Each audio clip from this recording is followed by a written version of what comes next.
たします。この礼拝堂でまたオンラインでそれぞれの場所であなたの御前に出ています私たちの心を今沈めあなたに向けさせてください。そして心からの真心からの礼拝を捧げる一人一人としてください。イエス・キリストの皆によってお祈りいたします。アーメン。それではですね、今朝も子どもたちのお話をまずしたいと思いますね。ヨセフ物語第4回目、そしてこれ最終回ですね。ヨセフさんの物語としてはこれが最後ということになります。最終回ですね、4回目。どんなお話だったのかをちょっと振り返りながらですね、そして今日の話も進めていきたいと思いますけれども、ヨセフさんは12人兄弟の11番目でした。両親にですね、特別に愛される、特別に可愛がられていたということがあったんですね。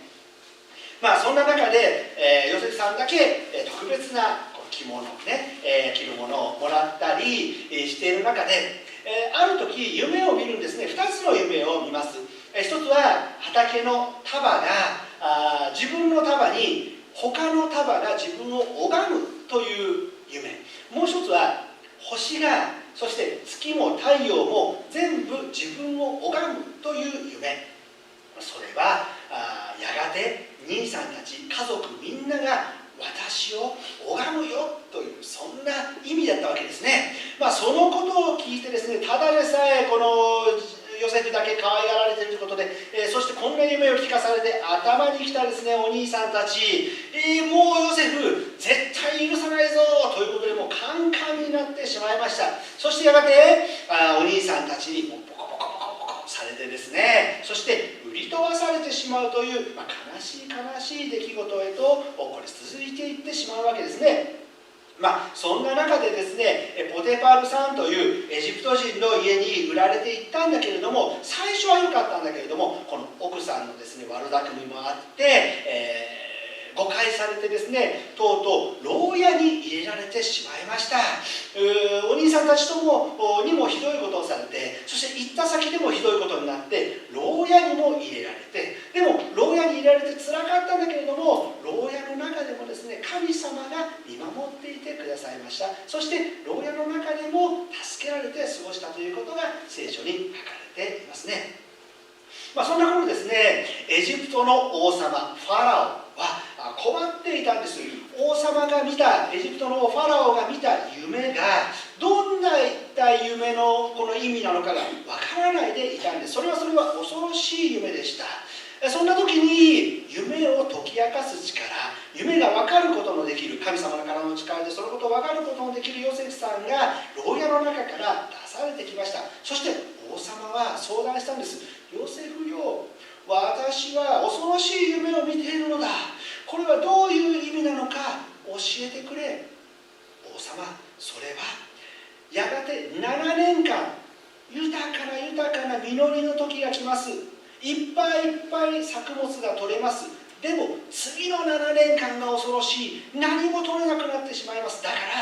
最初の7年間のうちにそれをしっかりと貯めて次の7年間に備えてください。そんなことでですね、王様はファラオはヨセフさんの背後におられる、ヨセフさんと共におられる神様というお方を知りました。ヨセフの神様は本物だ。このヨセフこそがエジプトを救うことができるのだということで、王様はヨセフさんを牢屋から出しただけじゃなく、エジプトの大臣にまで、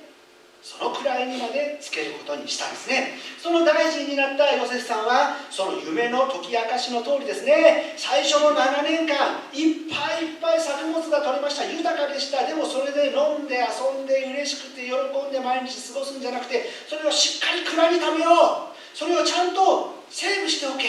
次の7年間に備えるのだ、そうして指示を出したと、こういうことでありましたね。そんなヨセフさんで、そして救われたエジプトでありましたけれども、ある日なんとびっくりした、なんと驚いた、そんな出来事がありました。それは何かというと、自分を捨てたはずの兄さんたちがエジプトにやってきたんです。びっくりしたヨセフさんですけれども、この兄さんたちは何しにやってきたのか、エジプトに。それはこういうことでした。エジプトの大臣様、どうか私たちに食べ物を恵んでください。私たちの国にはもう食べるべきものが何も残っていないのです。私たちの弟がいます。末の弟がいるんです。そして年老いた父もいます。でもみんなこのままでは飢えて死んでしまいます。どうかお恵みを、どうかお恵みを。そうやってエジプトに頼るためにやってきたんですね。でも驚いているのはヨセフさんだけ。そう、お兄さんたちはまさかのまさかヨセフさんが生きていて、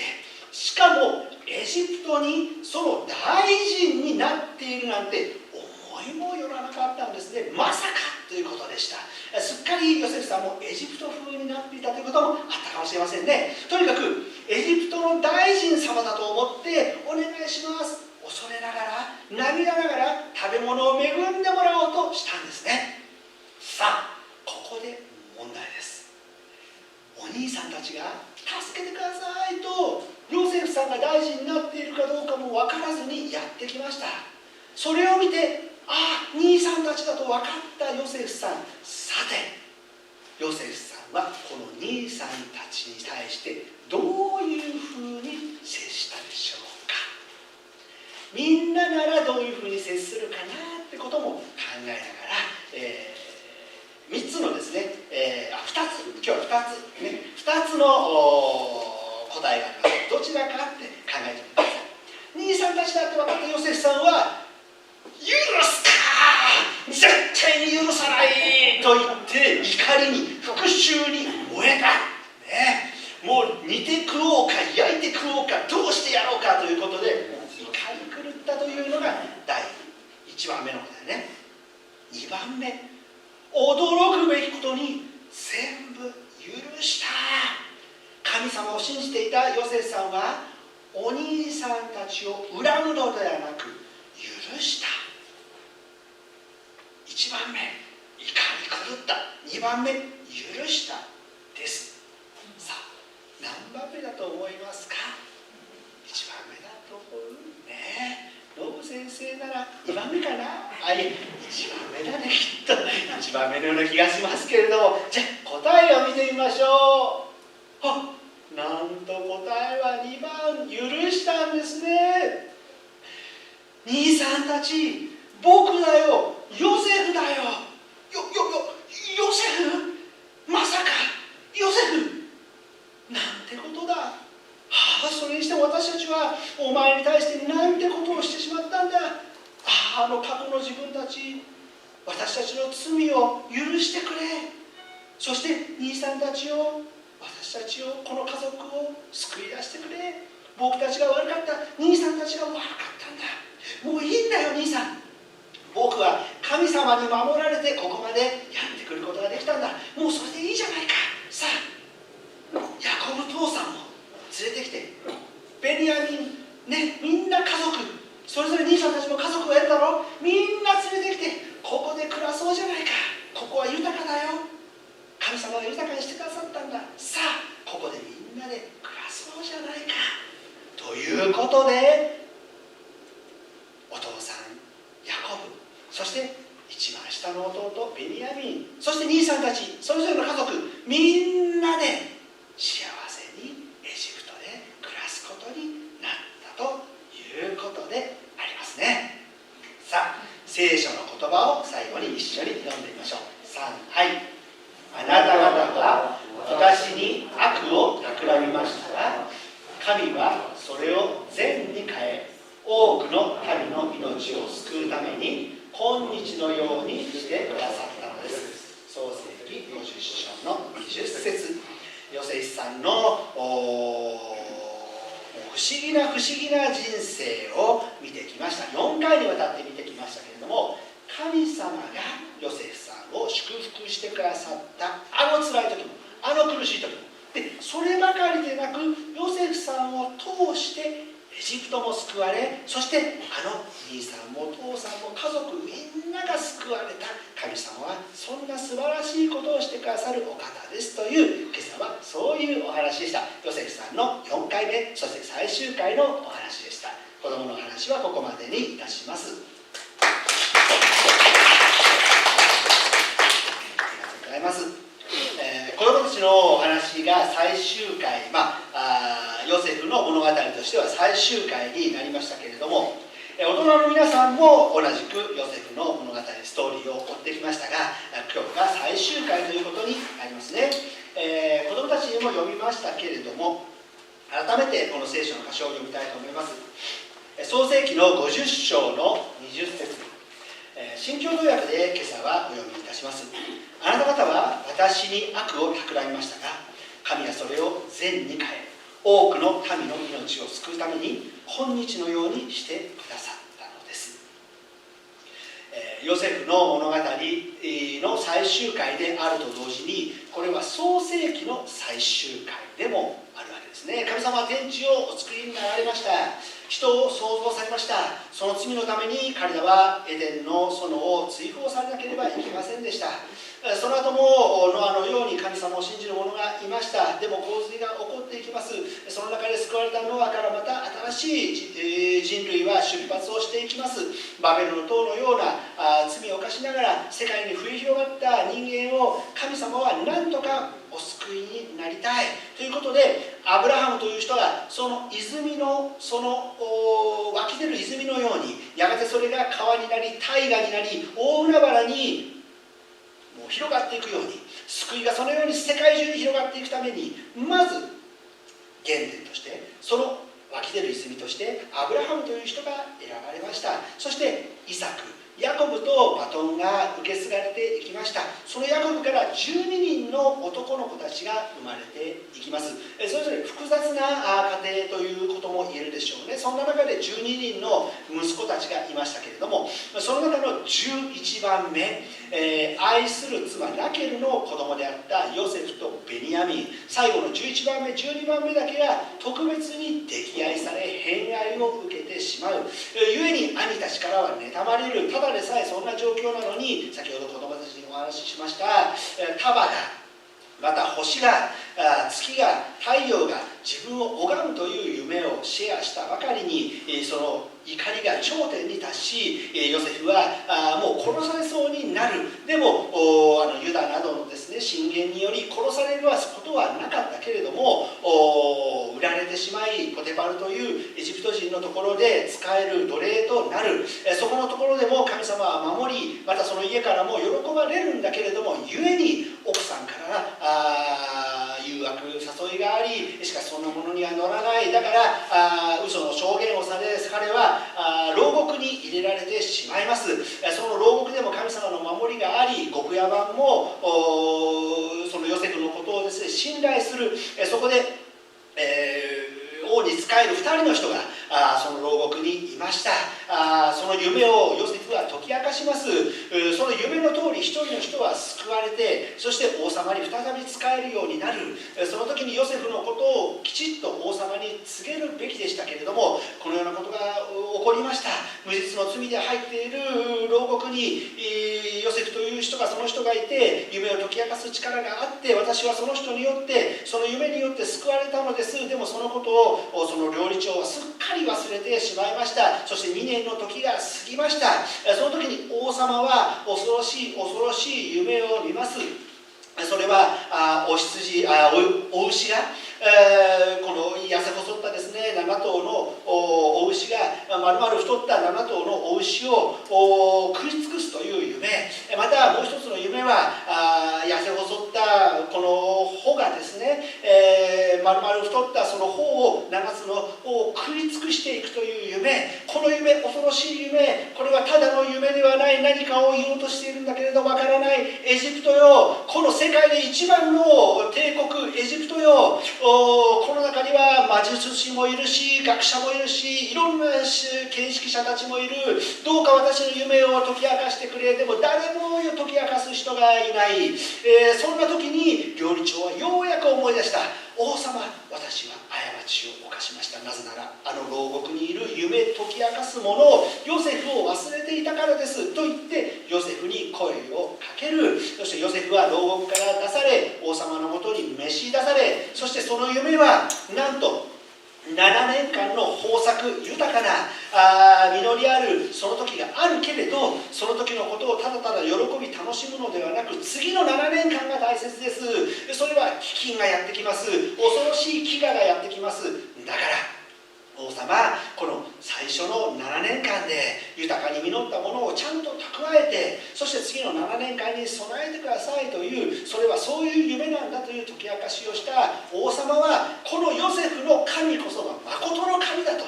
ファラオをして、あるエジプトのファラオをして、誠の神だ、ヨセフと共にいるのは誠の生ける神だということを、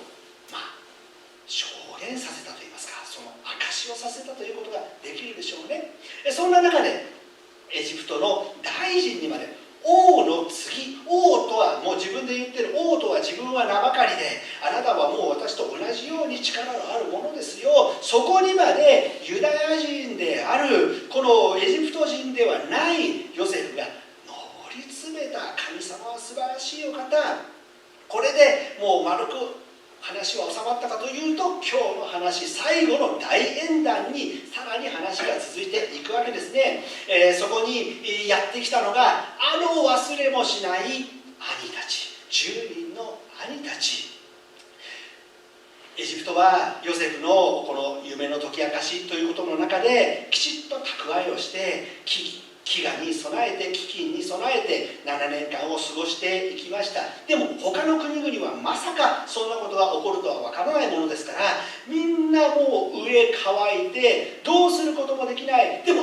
エジプトだけは不思議なことに、この飢餓に備えて多くの食べ物があるようだ、豊かにみんな暮らしているようだ、エジプトに頼るしかない、私たちが生きていくにはエジプトに頼るしかないということで、近隣の国々からみんなやってきたことだろうと想像しますね。そして驚いたことに、その中に兄たちがいたのです。自分を捨て殺そうとした兄たちがいたのです。兄たちはエジプトの大臣、お偉い大臣だとしかまさかそんなことを思わない。そういうことって顔見ても分からないってことあるのかなと思うけれども、でももうエジプトの大臣ですから、エジプトの私たちが写真で見るようなエジプトの雰囲気ね、もうああいう雰囲気にヨセフ自身がなっていたんだろうなと思うし、こういうなんかいろんなね、このつけたりなんかしながらいるでしょ、エジプトの人ね。それからこの入れ墨のようなものをね入れたりしてますよね。ですからかなり雰囲気が変わっていたのかなというふうにも思うし、私なんかこういうことを言うといつもくだらないことで申し訳ないですけど、遠山の金さんを思い出すんですよね。まさか遠山の金さんが、どうでもいいです、そんなことはね。桜吹雪で思い出すっていうのは不思議な、顔見て分かんないのに桜吹雪で思い出すのかなって感じが分かんない人は全然分からないですね。すいません。とにかくですね、分からない、そんなことあるのかと思うんですけれども、でもあるんです。まさかですよ。だって捨て去って、そして売られていって、いやどっかでもうのたれ死んでいるだろうって、だってあなたたちの家族はどういうふうになっているんだって、末の弟はいます、12番目がいます、でも11番目の弟もいたんだけれどもう死にましたって、国には老いた父もいますけれどもって、そう兄たちは死んだと思いたかったかもしれないし、実際に死んでいると思っていたかもしれない、そんなことですよ。でもそこにいたのはヨセフでした。通訳がいました、間に。なぜならエジプトの言葉と彼らの使うヘブライ語とは違うわけですから。で兄さんたちは自分たちがこそこそ兄弟たちだけで話している話が直接王様に聞こえている、大臣に聞こえているなどとは夢にも思わないわけですね。でこのヨセフも演じているわけですよね。お前たちのことなどは知らないって、そして遠くからやってきたのかって、何か喋ってるけど私には分からないっていうようなね、そんなような演じていますよね。でも全部会話は筒抜けですね。全部こそこそ話してる話も分かる。私たちもね、時々そういうことないです。日本語で話してたらどうせわからないだろうと思ってねありますでしょ、そういうことないですか。私ね、いつだったかな、娘が高校生の時だったんですけどね、なんかこの今それこそ昔は良かったって話になっちゃいますけど、持ち寄りのランチョンなんかね、本当に今それ持ち寄りなんかとてもできないですけれども、高校生の時ね、高校でそういうそれぞれのこの国の料理を作ってきてくださいって、うちは何作ったかな、なんか日本のものを作って持ってって、なんかそんなことあるでしょ、学校でもね。今はないですけどね、以前もあったでしょう。そんな風にしてですね、声を出して、でなんかこうブツブツブツブツしてたんですよ。なんかラインが随分長いなとか言ってね、こうなかなか進まないなって言ったら、前にいたですね白人の女の子がですね、そうですね、長いですねなんて言ってるんですよ。びっくりしたなんてですね、こういったその子はなんか日本になんかこう親御さんがこう日本に駐在しててですね、日本で育ったんですよね。日本完璧な日本語でですね、まさかその白人の子がですね、そうですね、ライン長いですねなんて私たちに声かけてくるなんて思わなかったので、なんか悪口言わなくても、悪口なんか言わないけれどねそういうようなことなんか、だからね、うかつに日本語でね、特にこの南カリフォルニア気をつけてくださいよ皆さん。そんなことないですから大丈夫ですけどね、とにかく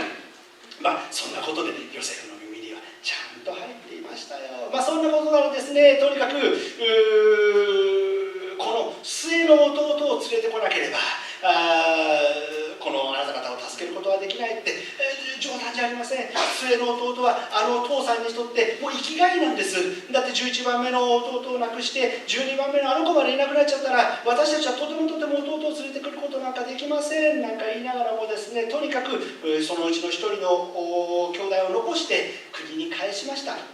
そして彼らはお父さんに事情を説明します。ベニヤミンを連れて行かなければ私たちは助からない。とにかくそれから少し日が経ってですね、それでも飢餓が収まる気配が全くない、飢饉が収まる気配が全くない。もうお父さんベニヤミンを連れて行かせてくれということで、もうお父さんはしぶしぶベニヤミンを共に行かせて、兄弟みんなが揃う。それでもまだヨセフはですね、自分の身を明かさない。そしてですね、食べ物やいろんなものを渡しながらよくしてあげて、そして国に帰りなさいという。でもここからがヨセフ、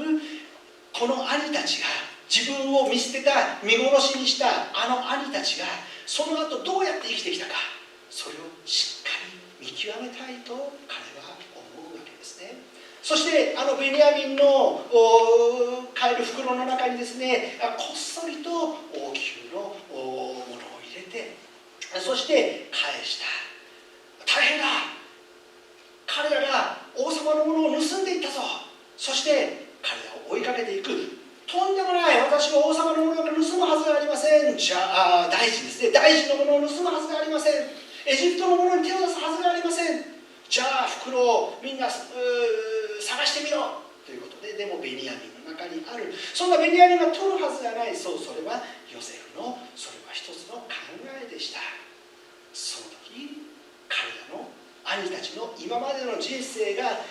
ヨセフを捨てた後の彼らの生き方が全て明らかになった。それは自分たちが本当に悔い改めているということを、このベニヤミンのためなら自分たちの命が、ユダ、特にユダですね、自分の命が奪われてもいい。全ての罪は私たちにあるんです。ヨセフ、かつて11番目の弟を見捨てた、見殺しにしたあんな罪が今回り回って私たちに来ているのです。全て私たちが悪いのですと悔い改めていく。もうヨセフは自分を抑えることができない。そしてまだ涙のこの和解の時が訪れるわけですね。そしてやがて老齢の父もそれぞれの家族もみんなエジプトに帰って、そして暮らすようになった。そしてこの50章最後にヤコブ、父ヤコブが召されていきます。その命が終わっていきます。その時にそれぞれの兄弟たちに、これはユダの時のお話ししましたけれども、遺言ですね、そのことを残していく中で、ヤコブが父がいなくなった。その時に兄たちは一つのことを恐れます。それは父がまだ生きていたからヨセフが自分たちに良くしてくれたのか、自分たちに復讐することはなかったんじゃないか。でももう父がいなくなった今はヨヨセフは私たちに今こそ復讐するかもしれない、そんな恐れを抱きます。でもヨセフは、あなた方は私に悪を企みました、企んだんです。そしてそれを実行したんです。でも神様はそれを良きことに変えてくださった、善に変えてくださった。そして多くの民の命を救うために、エジプトの民を、そしてこの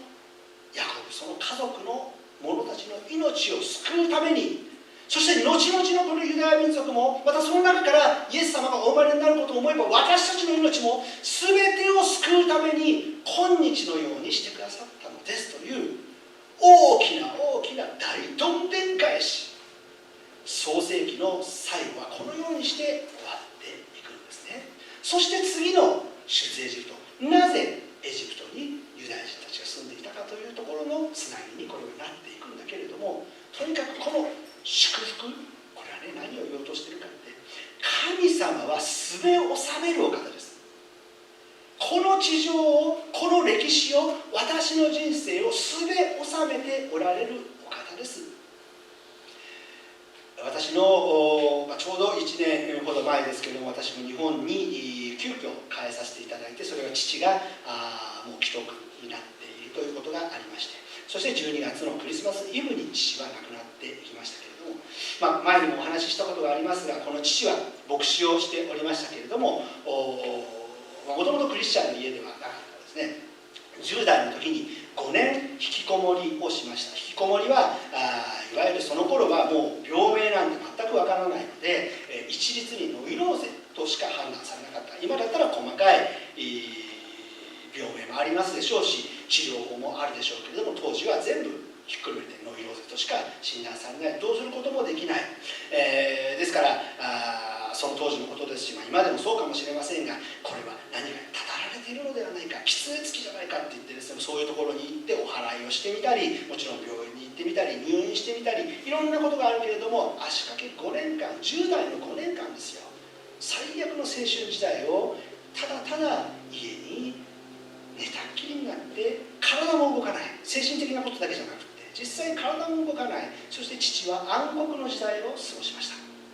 そんな時に前も言いましたね、父の家のお隣に教会が引っ越してきたんですね。貸家ですよね。そこを借りて、これ静岡県の浜松というところですけども、その浜松の駅に近いそこのところで、日本のホーリネス教団の教会ですが、浜松の教会、今でも浜松の教会あります。また別の場所にもちろん移して立派な礼拝堂がありますけど、その時に開拓伝道を始めたんですよ。でその小さな曲がりをしたところから、当時ですからね、薄いお互いの壁と壁でしょ、もう賛美歌を歌えば賛美歌が聞こえてくる、初めて聞くその歌声、これ一体何だろうって父は思う。ただただ5年間寝たきりの父にその賛美歌が響いてくる。あれは何だろう、母さん教会に行ってみたいよって、家から出ることもできないのに、寝たっきりなのに、そんなことからですね、でも隣の牧師先生ともお知り合いになり、そしてやがて父は教会に行くことができるようになっていく。お母さんはですね、ひろしって言うんですけど、ひろしや教会に行くのはいいけど生き続けておくれって、だってお隣さんだろうって、お前行かなくなったら母さんいつもひろちゃんどうしてますって聞かれて、罰が悪いよ、行くんだったらずっと行っておくれっていう言葉に励まされたか脅されたか知りませんけど、とにかく父もですね、ずっと通うようになって、どんどん薄皮を剥ぐように癒されていきます。そして、中学から学校に全く行けなくなった父でありましたが、その当時のことですから、それで、進学校に入りました。東京聖書学院に入りました。そして卒業しました。牧師になりました。そして子供が生まれました。その可愛い息子が私でありますね。で私にはもう一人弟がいました。次男がいました。ところが父は30代でした。私が10歳でした。この弟は6歳で交通事故で亡くなりました。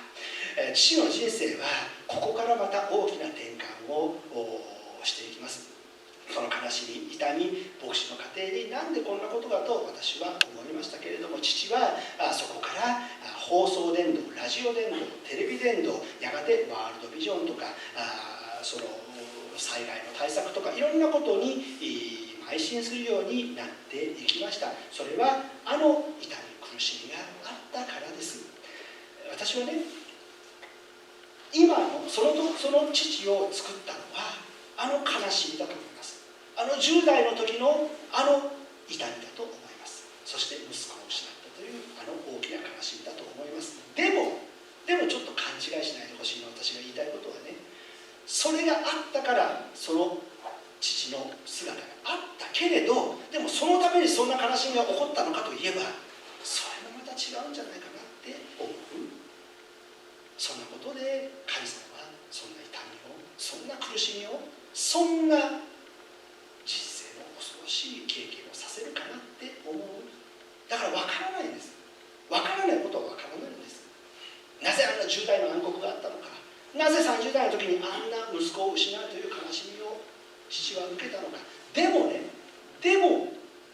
その最後の最後の答えは地上では分からないかもしれないけれども、このヨセフは神様が、聖書が私たちに語っているように、神はそれを善に変える、良きことに変えてくださる。理由は分からないです。なぜ悲しみがあるのか、なぜ痛みがあるのか、なぜこんなことがあるのか。私たちの今通っているこの1年半の時期もそういうことが言えるでしょうね。でもそれを良きに変えてくださることのできるお方です。しかもそれは多くの民の命を救うために、あなたが祝福されるだけでなく、あなたを通して家族が、あなたを通して友人知人が祝福されるために、救いが及ぶためにこのことがあるのです。私たちの神様はすべ治める方、偉大なるお方です。私たちには分からないことがいっぱいあります。でもすべ治めておられるお方なのです。主の十字架が、よみがえりの命が私の人生を祝福から祝福へと変えてくださる。お祈りいたしましょう。天の父なる神様、共に礼拝を守ることができましたことを感謝いたします。ヨセフの壮大なこの物語を追ってまいりました。また創世記がここで終わりになりました。主よ、あなたがあのヨセフの人生を導き、いやこの歴史を導いておられる、この世界をすべ治めておられる私たちの人生を、あの悲しみが、あの苦しみが良きに変えることのできる一体なるお方であるということを信じ感謝をいたします。主よ、どうぞこれからの私たち一人一人があなたに目を注いで、あなたと共に生かされ、そして今日を明日を生きるものとなっていくことができますように、それぞれの家族にあなたの守りと祝福がありますように、山の中にある方々を特別にあなたがその御手を持って支え癒してください。この地をあなたが癒してください。イエス・キリストの皆によってお祈りいたします。アーメン。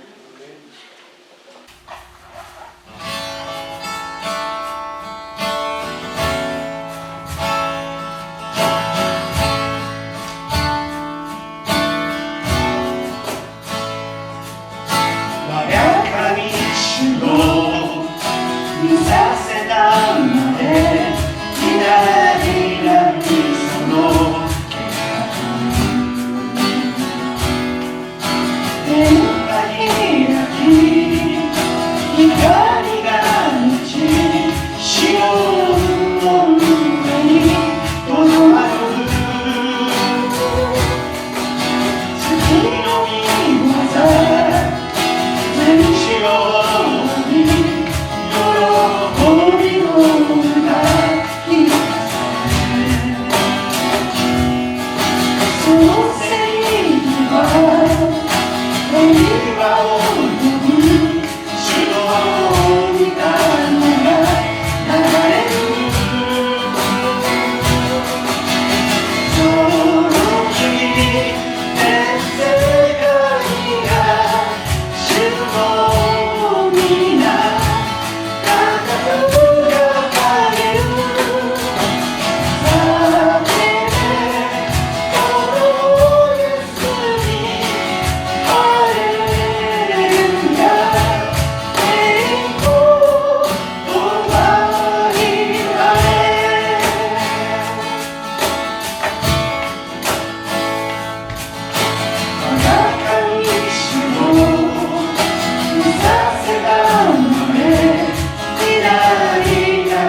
いの学は主イエス・キリストの恵み、父なる神の愛、聖霊の親しき御交わりとが、今に集いましたお一人お一人のうちに、今も後ほど、いよいよ限りなくあらんこと。アーメン。アーメン。どうぞお座りください。以上をもちまして11月第1の聖水礼拝をお願いいたします。来週もどうぞ元気でお会いいたしましょう。